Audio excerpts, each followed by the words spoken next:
Ah, Berarti kalau aku tangkap sedikit ya, berarti Mas ada keresahan ya dari Mas Ardianzi melihat bahwa ada kedangkalan gitu ya, ada kedangkalan dan juga ada kekacauan gitu lah ya dari segi penyampaian edukasi gitu ya, yang mungkin saat ini Mas mencoba bagaimana memberikan alternatif untuk melihat masyarakat untuk memaknai dari filosofis gitu ya Mas ya.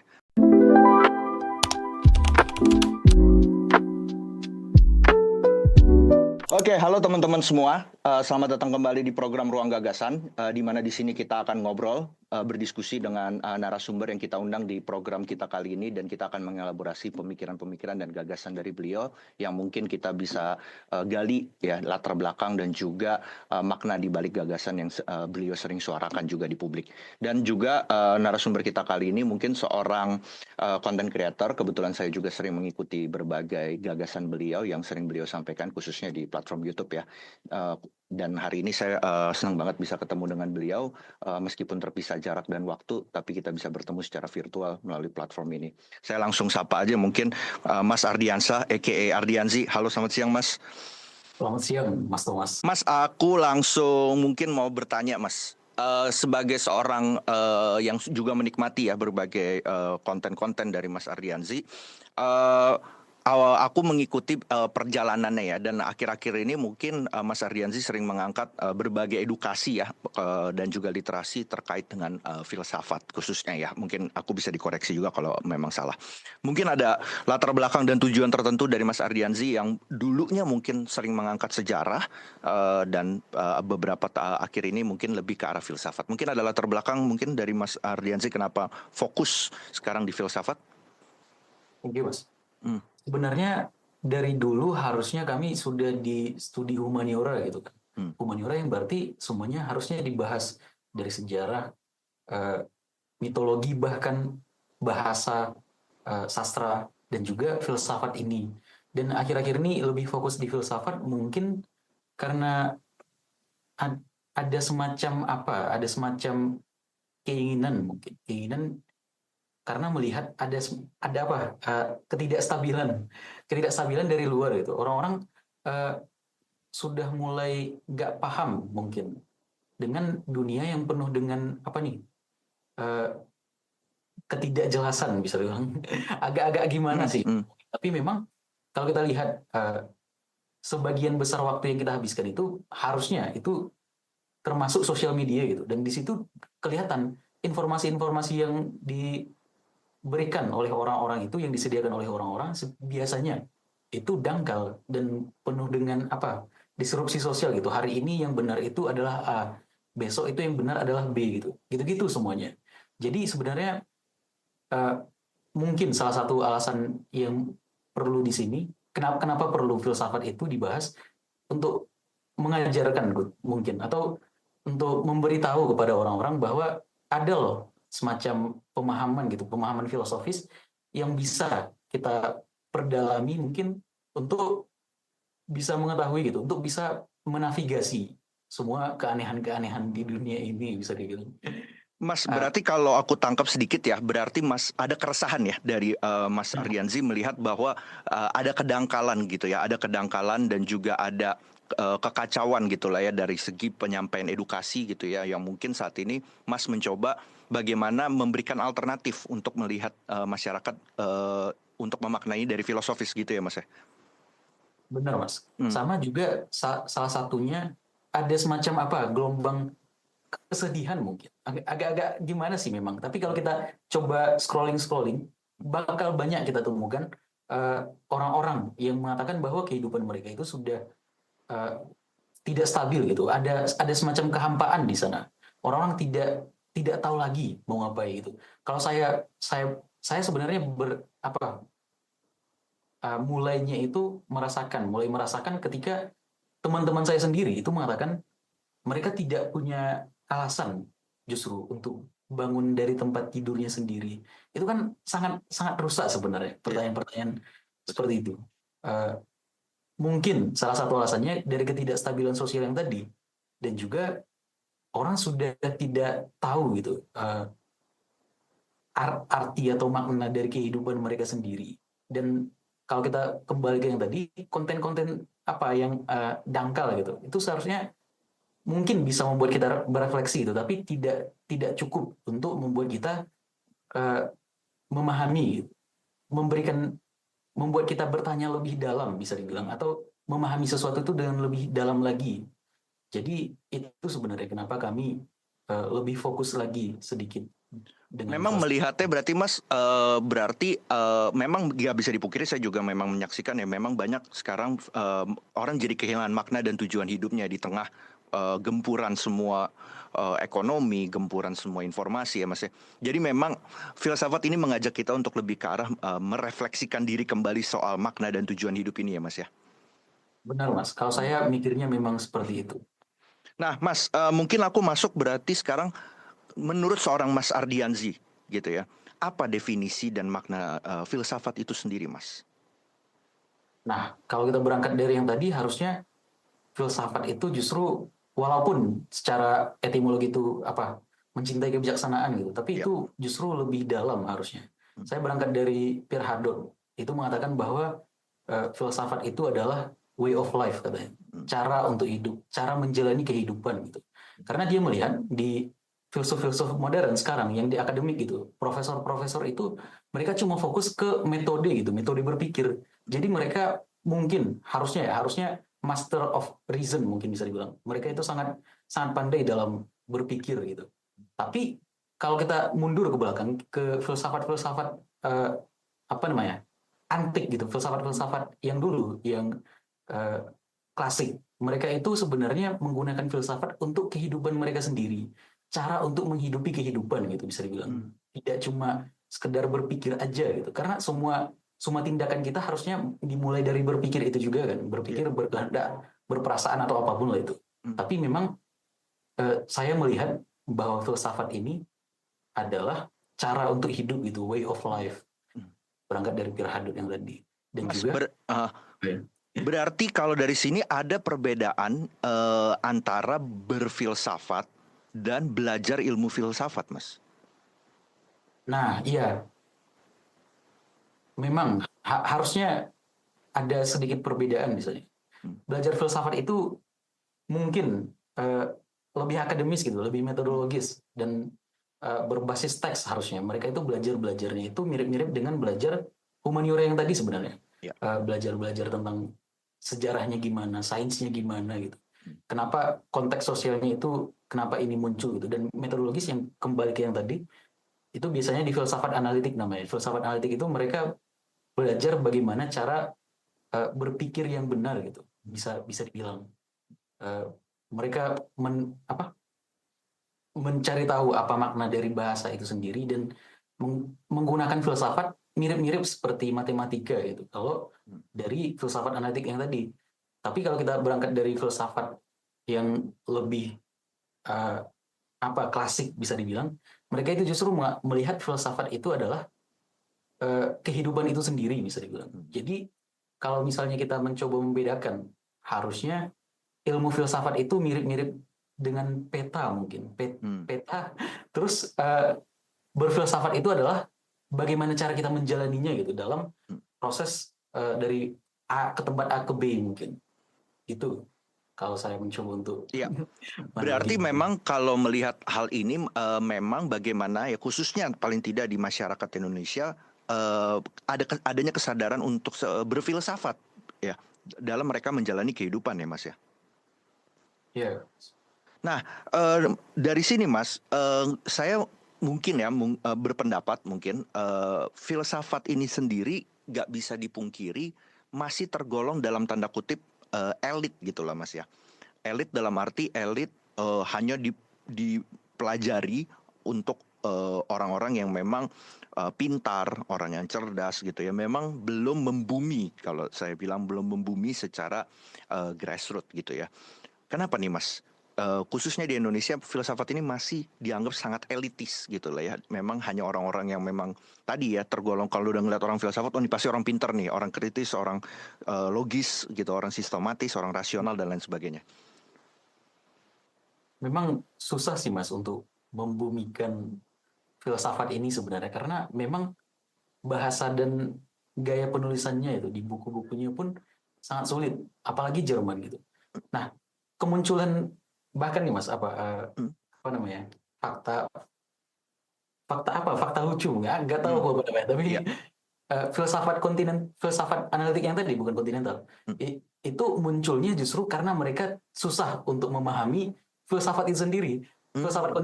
Filsafat analitik itu muncul di Inggris karena mereka alasannya sebenarnya mengatakan bahwa filsafat itu tidak seharusnya yang dilakukan oleh orang-orang Jerman gitu, yang berfilsafat dengan idealisme yang Oke. sangat rumit bahasanya. Dan Hmm. sebenarnya orang-orang di Indonesia kebanyakan memang baca yang di Jerman ini. Ya. Untuk yang elitis-elitis yang tadi, Hmm. yang mereka itu biasanya agak-agak kiri juga biasanya, Ya. beberapa orang. Nah, eh, bahkan filsafat itu sendiri itu salah satu cabang filsafat yang paling besar itu muncul gara-gara bahasa dan penulisannya yang cukup sulit gitu, dan Hmm. mereka mengalihkan fokus ke filsafat yang mungkin lebih terstruktur, lebih sistematis gitu, tidak tidak seteoretis dan historis yang sebelum-sebelumnya gitu. Nah, mungkin ini memang sangat sulit dan saya pun kurang tahu sebenarnya Hmm. apakah memang harus pahami oleh orang-orang umum, tapi kalau kita berangkat dari yang tadi juga, dari way Ya. of life, Ya. harusnya semua orang itu berfilsafat. Ya. Jadi mungkin cara yang paling bagus untuk mendamaikan ini, Ya. orang-orang tuh harus sadar mungkin kalau filsafat ini sebenarnya bukan bukan seelit itu kalau kita mau belajar harusnya. Ya. Dan seharusnya kita kita sudah paham bahwa setiap kali kita membuat keputusan gitu, setiap kali kita menghidupi kehidupan ini sendiri, kita sebenarnya sedang berfilsafat dan bisa mulai dari situ sebenarnya. Ya. Nah, Jadi Mas, sama kalau terkait dengan filsafat yang tadi Mas sempat singgung, saya juga punya penilaian mungkin ya, mungkin bisa dikoreksi juga. Ketika kita mendengar filsafat selalu identik dengan tadi ya filsafat Jerman, filsafat ya, kontinental gitu ya. Menurut saya dari yang obrolan-obrolan saya juga ya dengan beberapa orang, filsafat itu juga yang lebih tua bahkan filsafat Timur gitu ya, yang lebih ke the way of life Buddha, tradisi Zen, yoga dan lain sebagainya. Kenapa mungkin yang Timur ini kurang dipandang sebagai filsafat itu sendiri, Mas, dan kurang menjadi tadi bahkan di akademis juga kurang secara porsi pembelajarannya. nah, itu kembali ke perkembangan filsafat itu sendiri, Mas. Hmm. Karena filsafat itu katanya Hmm. katanya berkembang di barat gitu. Jadi Hmm. semua perkembangan di barat juga setelah abad pertengahan gitu, cuma fokus ke epistemik. Epistemik yang berarti cara kita mencapai pengetahuan gitu. Ya. Mereka itu mencoba jadinya kelihatannya gitu. Walaupun harusnya timbal balik, kelihatannya cuma mengikuti sains itu sendiri gitu. Padahal seharusnya kan mereka adalah yang menciptakan sains itu gitu sebelum-sebelumnya. Hmm. Tapi gara-gara ada semacam perkembangan di modernitas dulu di setelah abad pertengahan tuh, di abad pencerahan, mereka cuma fokusnya ke sana, dan kebanyakan eh, yang berkembang itu cuma ke sana gitu. Jerman Jerman itu kan sudah mulai berdiri sendiri itu, ke kontinental mereka. Hmm. Tiba-tiba di Inggris Bertrand Russell dan kawan-kawannya membawanya lagi ke dalam sains gitu. Jadi Hmm. kelihatannya gitu, mereka justru terbawa oleh zaman gitu daripada menciptakan zaman itu sendiri, yang seharusnya uh, itu esensi dari filsafat itu sendiri gitu, merubah zaman. Hmm. Itu Mas Iya, kalau saya lihat. iya. Mas, secara paradoksialnya justru kalau yang saya juga lihat ya, eh, ketika orang memang mendalami filsafat, ada kecenderungan, ini paling tidak yang saya saksikan mungkin orang-orang di sekitar saya, ada kecenderungan, ada kesombongan gitu Mas. Kesombongan, saya bilang kesombongan intelektual, bahkan mungkin kalau bahasa saya mungkin punya bahasa masturbasi intelektual Mas. Ketika belajar semua ilmu filsafat dan akhirnya memandang inferior mungkin orang-orang yang ada di sekitarnya gitu. Dan itu terjadi beberapa orang gitu ya yang memang juga di sekitar saya. Mungkin Mas Ardianzi melihat dampak dari seperti ini gimana? Itu sebenarnya cukup cukup bahaya sebenarnya Ya. berpikir hal-hal seperti itu. Tapi memang kebanyakan orang itu seperti yang dijelaskan Mas Thomas tadi, itu karena baru belajar filsafat sebenarnya, makanya mereka merasa sombong. Kalau orang-orang yang sudah belajar itu mungkin tidak sadar bahwa yang mereka lakukan itu kesombongan gitu. Tapi kalau saya melihat orang-orang besar harusnya yang sudah belajar filsafat ini, profesor-profesor itu memang mereka tidak sadar yang mereka lakukan itu adalah semacam kesombongan gitu. Tapi mereka juga nggak punya niat untuk itu. Yang sering kita lihat sebagai masturbasi intelektual itu sebenarnya orang-orang yang apa? Kalau saya lihat ya, malas kuliah gitu ya. Fokus apa aja, udahlah berfilsafat aja, minum kopi gitu sampai tengah malam begadang bla bla bla. Dan biasanya mereka itu bilang aku adalah filsuf gitu. Terus rambutnya apa? Gondrong, rambutnya Gondrong, iya, gondrong. betul. Itu stereotipnya memang, Mas. Iya, Dan stereotip. biasanya memang itu karena baru belajar filsafat. Justru baru awal ya, Mas ya. Iya, menarik. Kalau dia mendalami gitu, seharusnya dia bakal tahu bahwa di filsafat itu sendiri nggak banyak yang benar-benar ada. Jadi ketika kita terus-menerus belajar gitu, kita justru bakal dihambelkan sendiri gitu. Dihambelkan sendiri karena kita semakin banyak tahu bahwa kita itu nggak tahu banyak gitu. Bahkan sebagai manusia itu sendiri nggak tahu banyak sama sekali gitu. Jadi harusnya memang karena baru-baru belajar. Justru semakin orang mendalami, justru akan ke sendirinya dia akan menjadi rendah hati ya Mas ya, terhadap ketika dia masuk ke dalam filsafat itu sendiri ya. Benar Mas. Kalau itu bakal sadar semua ini, waduh. Mas, mungkin Mas Ardianzi juga sering lihat ya 1-2 tahun mungkin terakhir di sosial media atau segala sosial media lah, ada gelombang hype Mas kalau saya bilang. Orang mengklaim dirinya nihil, orang mengklaim dirinya stoik gitu ya. Ada gelombang, saya bilang gelombang hype lah. Jadi di sosial media gitu. Istilahnya tiba-tiba filsafat menjadi hype justru 2 tahun terakhir. Mungkin juga ada pengaruh mungkin dari sosial media atau para public influencer gitu ya. Jadi populis kalau saya bilang. Meskipun saya juga perlu menganalisa apakah teman-teman yang di luar sana tiba-tiba self-claim memang mempelajari aliran-aliran itu gitu ya. Mas Ardianzi ngeliatnya gimana nih gelombang hype ini? Tiba-tiba orang mengklaim dirinya nihil, mengklaim dirinya stoik dan lain sebagainya. Memang cukup aneh sebenarnya orang-orang tiba-tiba muncul, wah saya sudah belajar stoik ini udah lama dan ini adalah stoik gitu. Dengan buku-bukunya gitu, buku-buku filsafat. Iya. Tapi ada sisi positifnya juga harusnya. Orang-orang jadi lebih aware gitu terhadap filsafat ini sendiri, lebih sadar.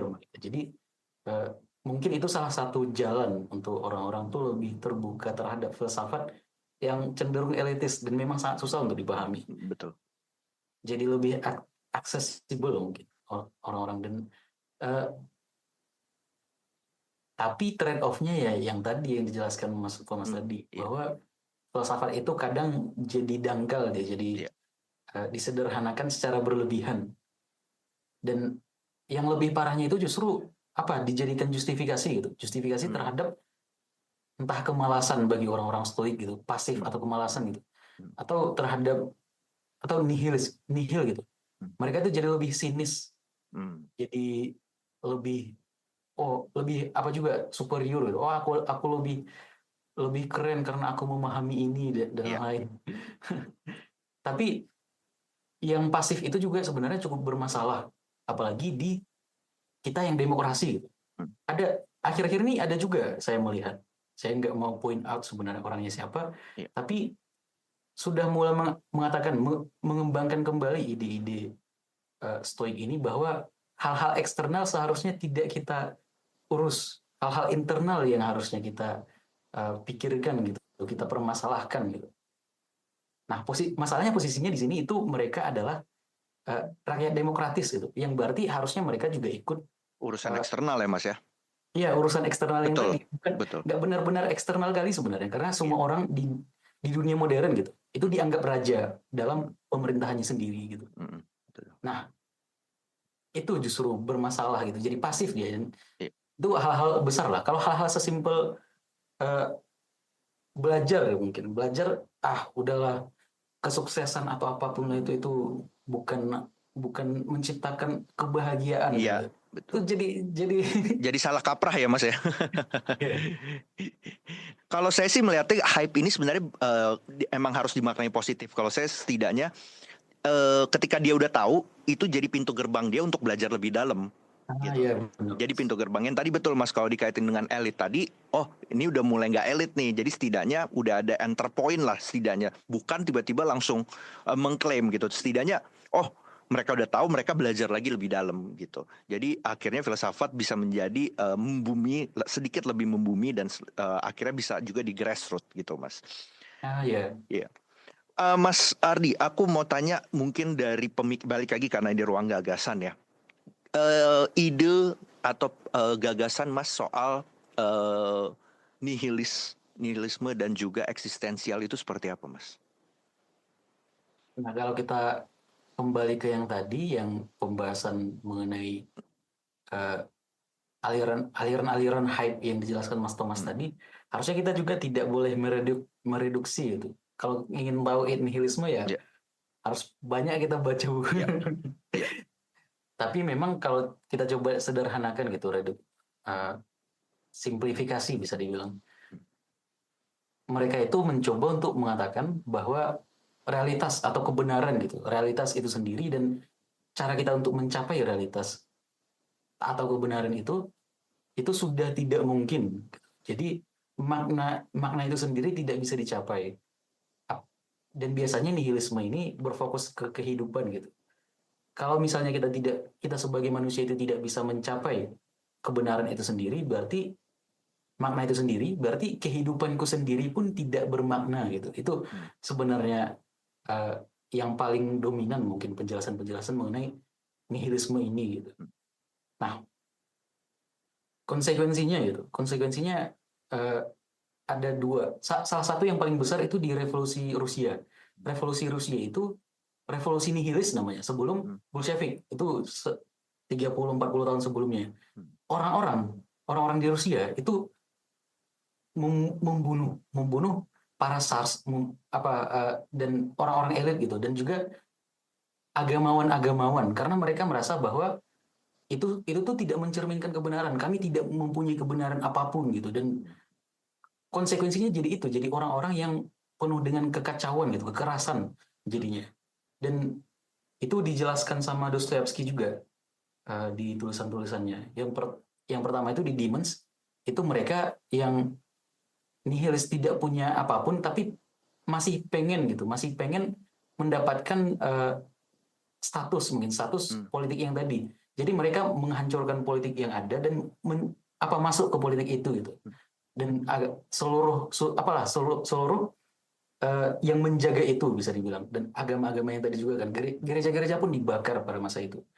Agak aneh memang. Dan juga kalau di tulisan dia yang lain ada beberapa orang yang di Crime and Punishment gitu ada satu orang yang rela membunuh dan itu bisa dia pikirkan sendiri gitu bahwa itu bisa dia justifikasi sendiri bahwa itu adalah hal yang benar gitu karena moralitas itu sendiri nggak bisa tercapai karena makna itu nggak ada gitu itu sebenarnya sangat destruktif Ya, ini.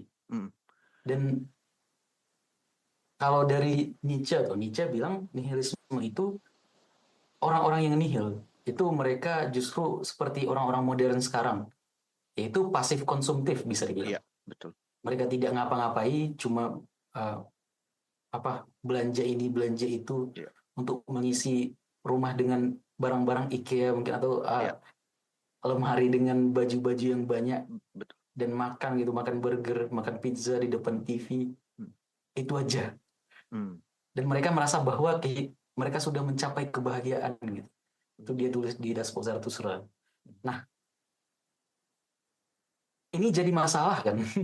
Masalah harusnya. Jadi kehidupan itu jadi hampa deh, nggak ada artinya sama sekali. Eksistensialisme itu adalah jawaban dari nihilisme ini. Gitu. Mereka mencoba mengatakan bahwa walaupun nggak ada makna, walaupun kita tidak bisa mencapai makna itu sendiri, kita bisa loh menciptakan makna untuk diri kita sendiri gitu. Itu kata Sartre sama Nietzsche. Sartre yang terpengaruh oleh Nietzsche juga bahwa manusia itu memiliki semacam kehendak untuk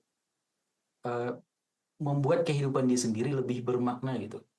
Kalau si Albert Camus dia mengatakan walaupun makna itu tidak bisa dicapai, kita kita nggak apa-apa kalau misalnya nggak sampai gitu, nggak harus kita paksakan juga menciptakan ide-ide, menciptakan nilai-nilai itu sendiri, tapi cukup memberontak aja dengan hidup gitu, hidup aja gitu, hidup dan jangan menerima dogma-dogma yang mengatakan bahwa kebenaran itu memang bisa dicapai gitu. Tapi ini jadi masuk ke dalam apa ya, rabbit hole. Semua Mas, existentialism. penting untuk kita tetap belajar tadi ya secara lebih dalam, bukan mereduksi semata ya Mas ya. Mungkin berkaitan dengan nihilisme atau eksistensial, apa buku-buku yang bisa Mas Ardianzi rekomendasikan? Kalau untuk nihilisme sendiri, yang pertama itu munculnya di Fathers and Son. Saya lupa penulisnya siapa, tapi itu bukan dari Jerman, dari Rusia yang tadi. Karena keadaan sosial yang tadi kan harusnya. Iya. Dan juga dari Dostoevsky. Itu Dostoevsky itu eksistensialisme dia. Oke. Dia Crime and Punishment, Notes from Underground. Ada lagi The Devils. Ada lagi apa lagi buku-buku dia. The Idiots, mungkin The Idiots itu salah satu favorit saya. Iya. Tapi dia lebih ke sastrawan. Kalau yang benar-benar filsuf itu Nietzsche di ya. Good Good and Evil, As for Zarathustra, apalagi buku dia Human All Too Human, yang kayak gitu-gitu harusnya Digi Science.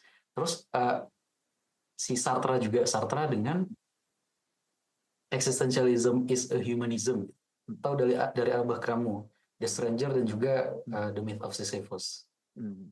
Itu Supaya akhirnya nanti saya coba cari ya, nanti kita cantumkan di sini Mas, supaya ketika kita membahas ini pun nggak tereduksi dan nggak cuman permukaan lah setidaknya, ya kan? Kita bisa memaknai langsung dan mungkin kita punya interpretasi yang berbeda nanti kan teman-teman, jadinya mempelajarinya juga berdasarkan pemahaman yang lebih dalam Mas.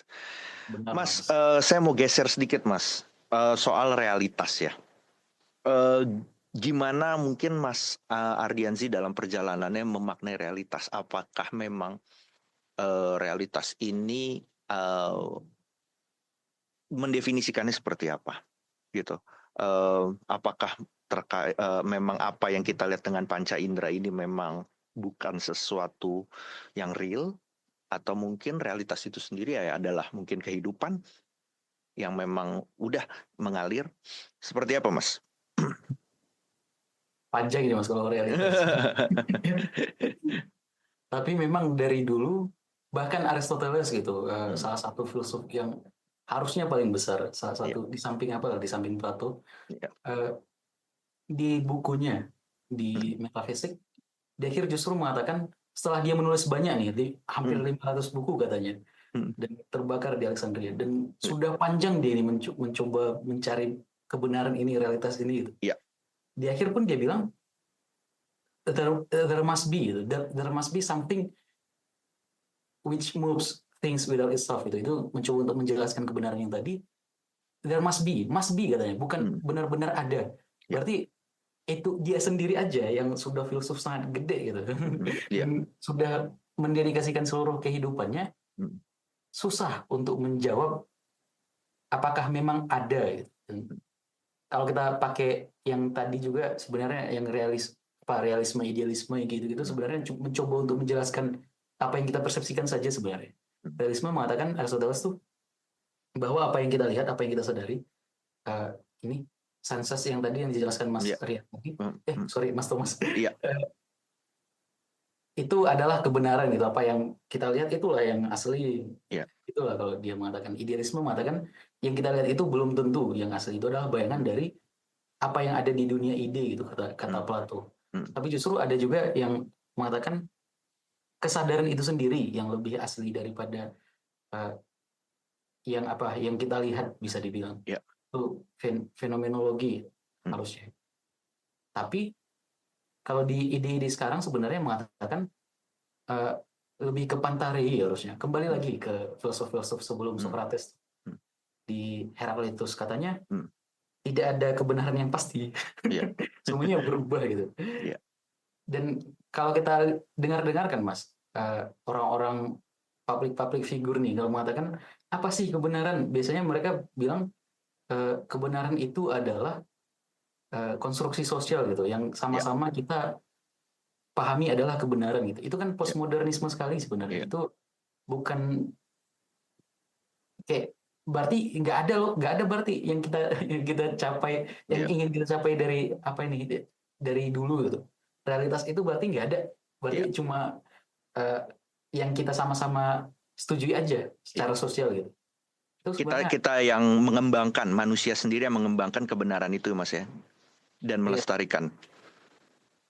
di ya bisa dikonstruksi gitu, dibangun sendiri oleh Ya. manusia, tapi nggak benar-benar ada dalam realitas itu sendiri gitu. Jadi kembali lagi kita ke Immanuel Kant tuh, bahwa eh, realitas itu sendiri tidak bisa dicapai.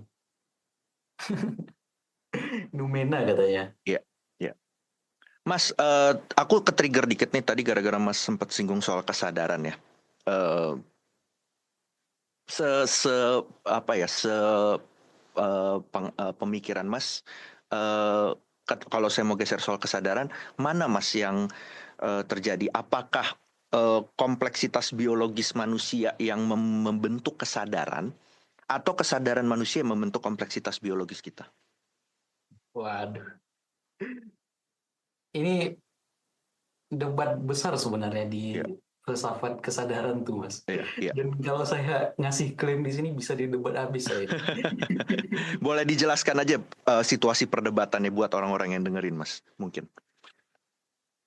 Eh, kalau dari, aduh saya agak-agak lupa pula. Hmm, Kalau dari satu sisi itu mengatakan ada semacam qualia, namanya, kalau nggak salah. Itu mengatakan bahwa pengalaman subjektif kita, ada semacam pengalaman subjektif yang nggak benar, nggak bakal bisa kita capai gitu, nggak bakal bisa kita capai secara objektif, karena sains itu objektif gitu, semua pembahasan-pembahasan empirisme itu objektif. Kita nggak bisa merasakan ini gitu, kayak hmm, manis pahitnya kopi, bisa dibilang manis pahitnya kopi itu cuma bisa dirasakan oleh orang yang meminumnya. betul. Nggak bisa dijelaskan dengan, walaupun bisa kita jelaskan dengan neuron-neuron gitu. Hmm, Oh, ada aktivitas di otak gini gini gini bla bla bla dengan hormon-hormon gitu secara psikologis. Tapi tetap saja perasaan itu sendiri yang cuma bisa merasakan meminum adalah yang meminum kopi itu gitu. ya, Nah, itu dari satu pihak lainnya mengatakan, nah itu sebenarnya cuma konstruksi konstruksi psikologis aja untuk mengatakan bahwa ada itu katanya. Justru itu sendiri itu bisa dibuktikan secara secara dari kompleksitas itu sendiri, kompleksitas neuron kita sendiri katanya. ya, hmm. Dan masih jadi perdebatan sebenarnya. Saya, Ya, saya pun belum tahu. setuju, masih jadi perdebatan, Mas. Emang itulah perjalanan panjang sains dan ini neuroscience ya, Mas ya, untuk Ya. mencari jawabannya ya. Mas, kita geser yang ringan-ringan dikit dulu, Mas. Aku kemarin nonton tadi malam, Mas mengangkat konten, ini boleh mungkin Mas elaborasi, TikToknism. Saya ngelihat ya. Ini satu faham yang terminologi yang mungkin Mas Ardiansyah ciptakan nih. Tiba-tiba saya nonton kontennya dan mencoba memahami dan gimana Mas mengelaborasi ini sedikit nih soal TikToknism yang tiba-tiba jadi satu aliran yang muncul di TikTok mendadak hype. Itu awal mulanya dari Mosril namanya. Ada Hmm, akun TikTok juga, dia mengkritisi orang-orang TikTok ini hmm, di TikTok hmm, berfilsafat dengan TikTok gitu. ya, Tapi hmm, ketika kami cari tahu gitu, kebanyakan yang mengatakan bahwa mereka itu berfilsafat di TikTok ini itu sebenarnya pembahasan-pembahasan teologis gitu, pembahasan-pembahasan mengenai agama. Tapi mereka mengatakan bahwa yang mereka lakukan itu adalah berfilsafat gitu. hmm, Dan juga masalahnya, masalahnya mereka itu nggak paham mungkin. Aku kurang tahu juga, hmm, nggak hmm, bisa juga mengatakan bahwa mereka itu benar-benar nggak paham. Tapi kebanyakan memang tidak mencerminkan bahwa yang mereka katakan itu adalah sesuatu yang sudah dipelajari gitu. Jadi ya, cuma mikir-mikir aja udah buat gitu. Atau kalau kalau kata-kata dari Mosril itu yang mengkritisi hmm, itu, katanya mereka itu cek di Google hmm, quotes yang bagus hmm, buat di TikTok ya, dan apa jualan gitu, ditaruh keranjang kuning jualan gitu-gitu orang-orang ini. Dan itu menurut saya cukup uh,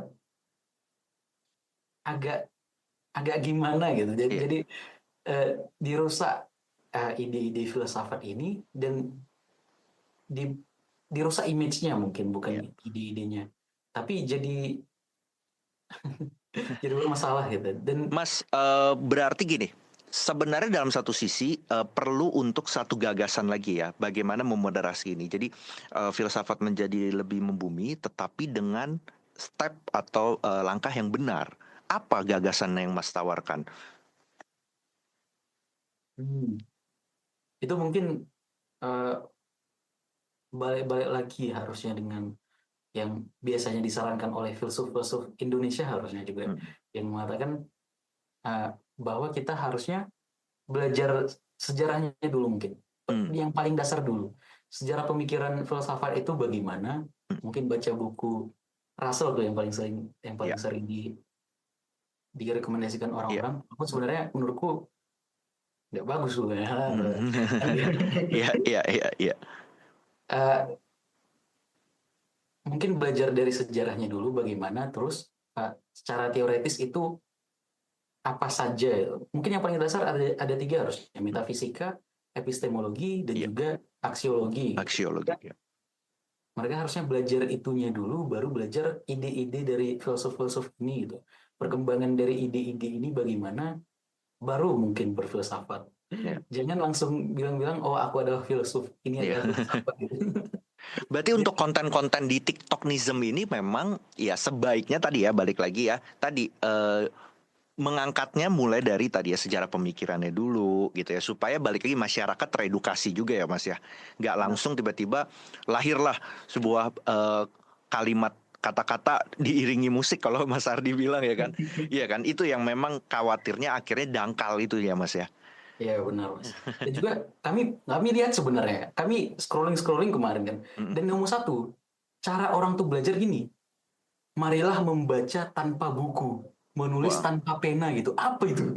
iya iya itu yang destruktif sekali ya Mas ya.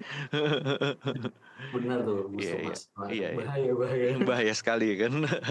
Mas, sedikit nih Mas, aku mau geser dikit.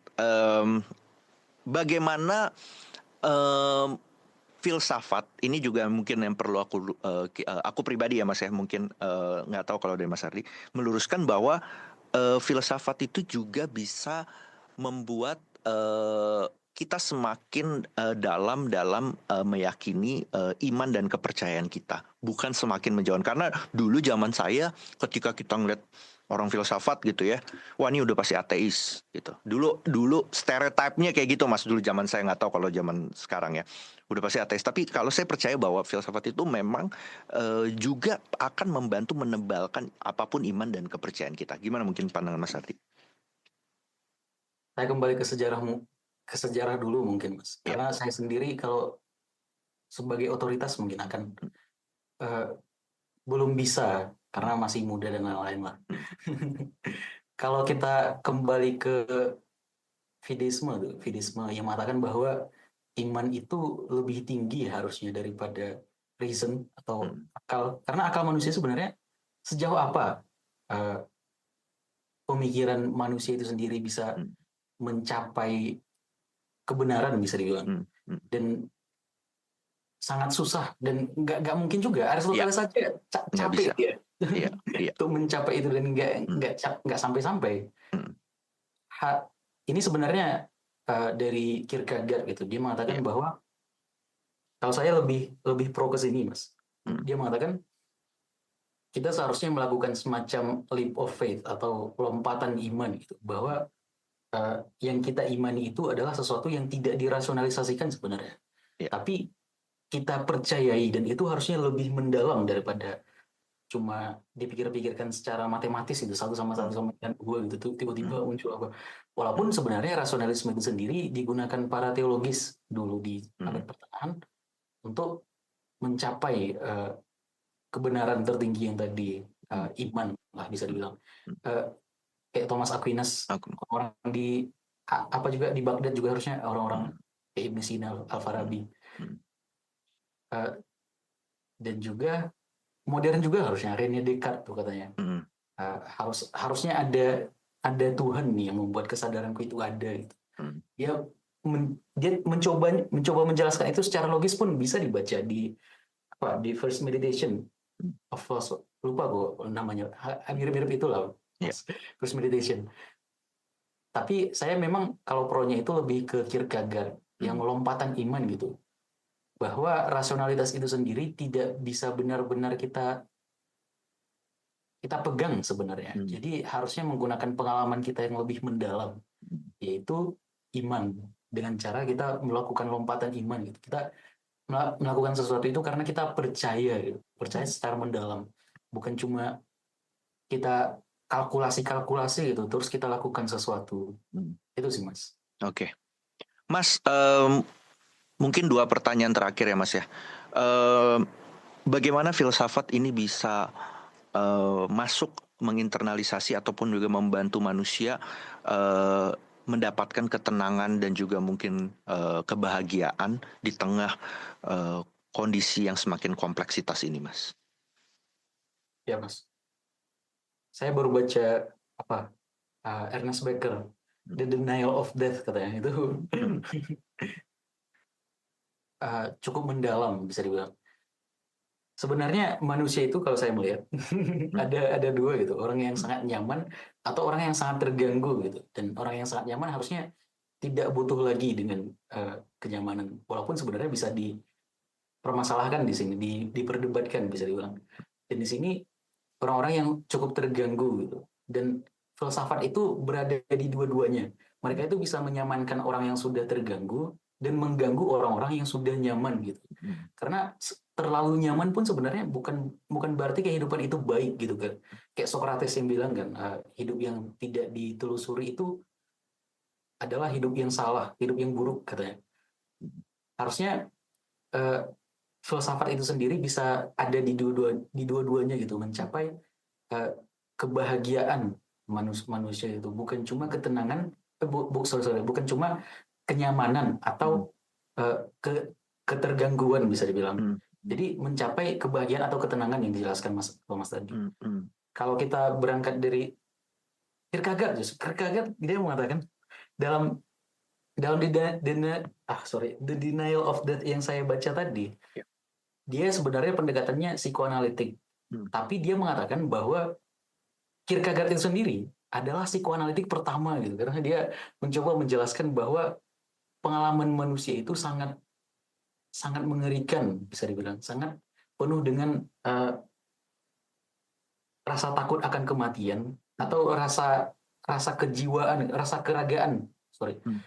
Dia itu memiliki jiwa yang terlihat abadi bisa dibilang, tapi memiliki raga yang rapuh juga. Jadi cara manusia untuk mendamaikan ini, kalau menurut Kierkegaard, itu adalah dengan melakukan lompatan iman gitu. Dan kalau kita kembali lagi jauh di filsafat timur, kan harusnya filsafat timur Buddhisme gitu, dia melihat ada tiga penampakan gitu. Yang pertama, orang yang sakit gitu, tubuh kita sendiri gitu, tubuh kita yang seharusnya milik kita, yang seharusnya kuat gitu, itu menghancurkan dirinya sendiri, rusak dia gara-gara hal eksternal gitu, sakit.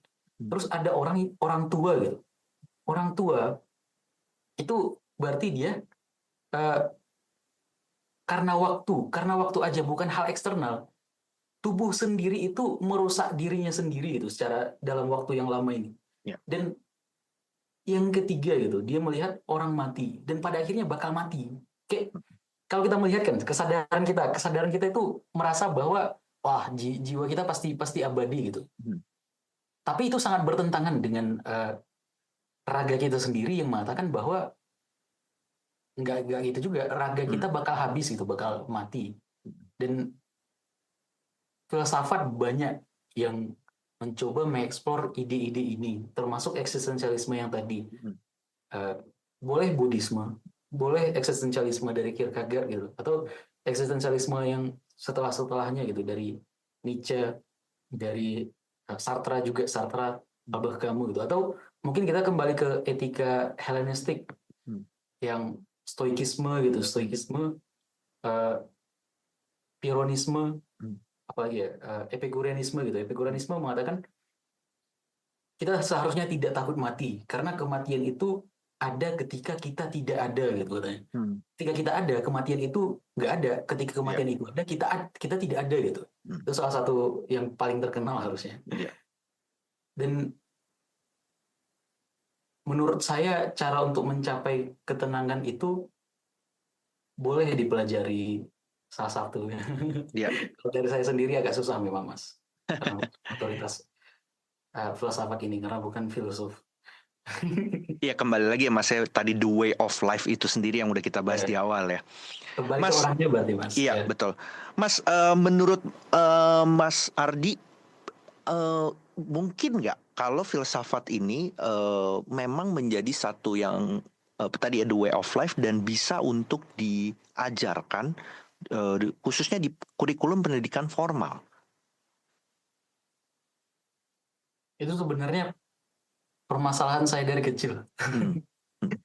Saya kurang, jujur saja Mas, dari Hmm. kecil itu saya tidak terlalu suka dengan pelajaran-pelajaran di sekolah karena mereka itu tiba-tiba gitu, tiba-tiba menawarkan ide-ide gitu, ide ini, dan itu diajarkan secara dogmatis gitu. Kita nggak Ya. tahu itu asalnya dari mana, munculnya dari mana gitu. Hmm. Kalau kita berangkat dari perkataan orang-orang kan, kita bisa mencintai seseorang itu harusnya kalau kenal dulu. Masalahnya kita nggak kenal dulu, tiba-tiba Iya. langsung dikasih tahu ini gitu. Dan Iya. itu bermasalah sebenarnya. Kita nggak tahu ini asalnya dari mana, munculnya dari mana, konteksnya Iya. apa gitu.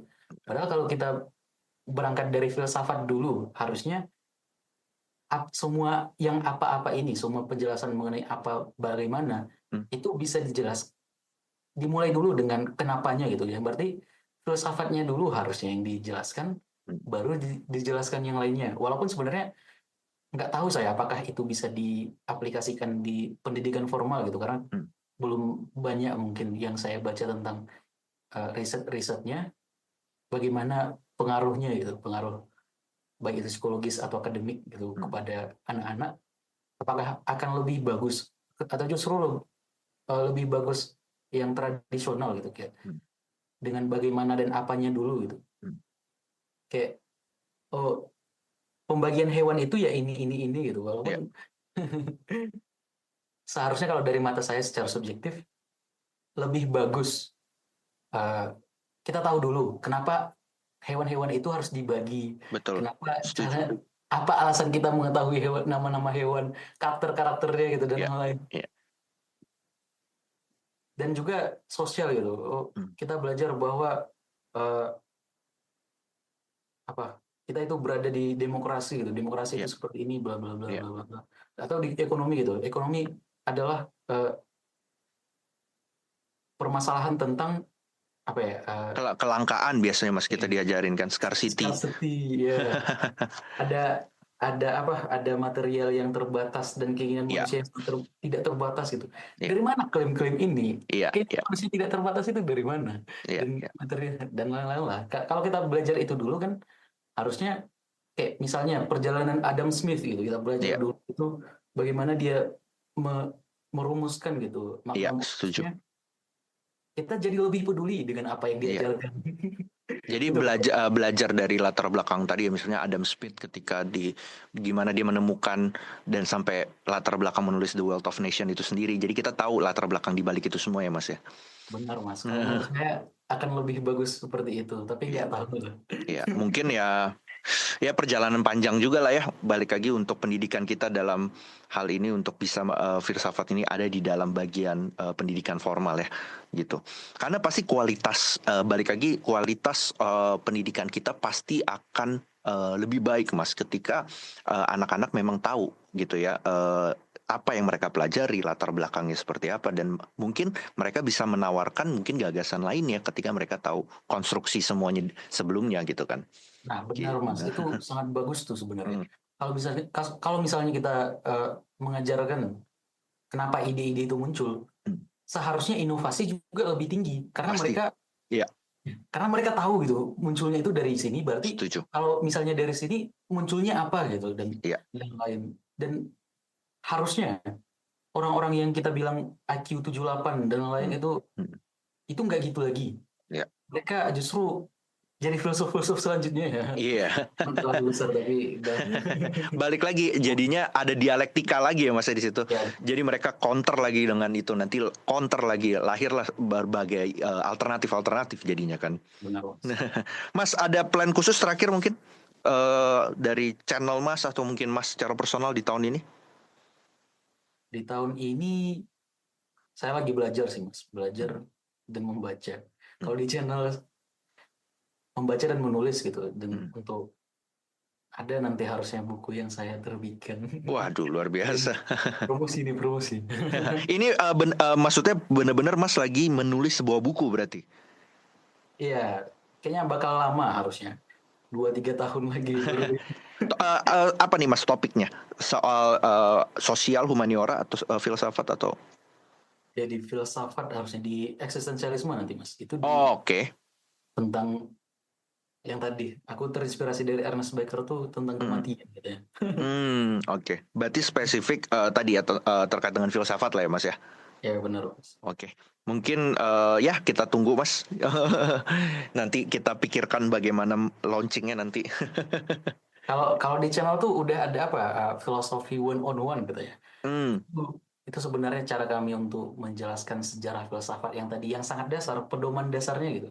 Gimana orang-orang bisa belajar gitu, tapi itu berbayar sih, enggak. Iya.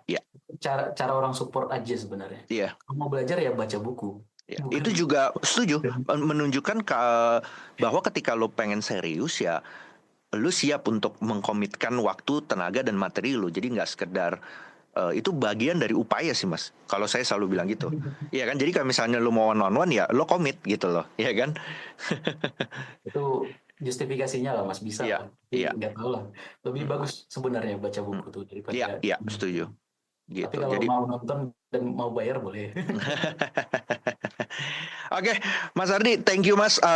Seneng banget banyak berdiskusi soal berbagai hal dengan Mas Ardi di sore ini gitu ya. Jadi mudah-mudahan nggak cuma sekali ini doang ya. Nanti kita bisa ngobrol lagi dalam topik-topik. Aku sih kemarin kepikiran ya beberapa hal dengan Mas Ardi. Tapi nantilah next kita bisa discuss lebih lanjut ya kan terkait ide saya juga nanti supaya gimana caranya balik lagi ya. Kita pengen sharing ini juga bisa teman-teman lain dengar dan bisa juga dapat sesuatu yang mungkin membukakan lah cakrawala berpikir dia gitu. Thank you Mas, sukses terus buat Mas Ardi dan channelnya dan juga apa tadi yang jadi plannya juga bisa lah terwujud nyatakan dalam waktu dekat. Iya Mas, thank you Mas. Iya, thank you Mas, sehat-sehat selalu ya Mas.